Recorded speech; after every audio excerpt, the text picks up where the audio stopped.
ತೊಡೆಯ ಮೇಲೆ ಜಗನ್ನಾಥ ದೇವರ ಹಚ್ಚೆಯನ್ನು ಹಾಕಿಸಿಕೊಂಡಿರುವುದು ವಿದೇಶಿ ಮಹಿಳೆ. ಒಡಿಶಾದಲ್ಲಿ ಭುಗಿಲೆದ್ದಿದೆ ವಿವಾದ.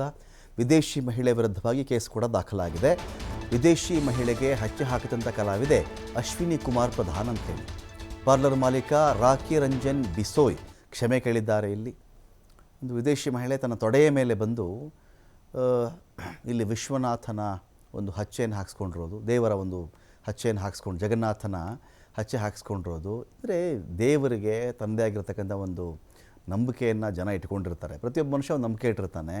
ಆ ದೇವರಿಗೆ ಈ ಥರ ಅವಮಾನ ಮಾಡಬಹುದಾ ಅಂತ ಇರ್ತಕ್ಕಂಥ ಪ್ರಶ್ನೆಯಲ್ಲಿ ಈ ಕಲಾವಿದೆ ಅಶ್ವಿನಿ ಕುಮಾರ್ ಪ್ರಧಾನ್ ಅಂತ ಹಚ್ಚೆ ಹಾಕಿದ್ದು ಪಾರ್ಲರ್ ಮಾಲೀಕ ರಾಕಿ ರಂಜನ್ ಬಿಸೋಯ್ ಕ್ಷಮೆ ಕೇಳಿರೋದು. ಇದೀಗ ಇವರಿಬ್ಬರನ್ನು ಕೂಡ ಶಹೀದ್ ಠಾಣೆ ಪೊಲೀಸರು ಅರೆಸ್ಟ್ ಮಾಡಿದ್ದಾರೆ.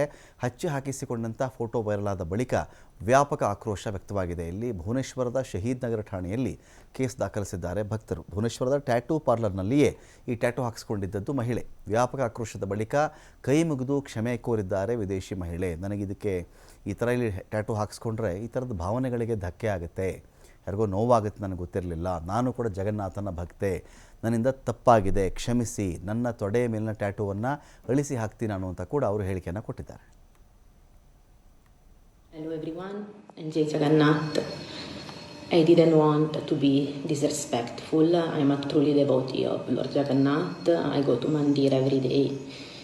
I made a mistake and for this I'm very sorry. I just asked the tattoo artist to have the tattoo in a hidden place and I didn't want it to create all this situation.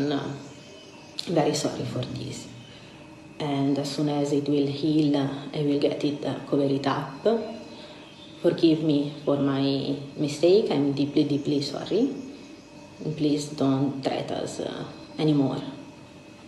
Thank you for...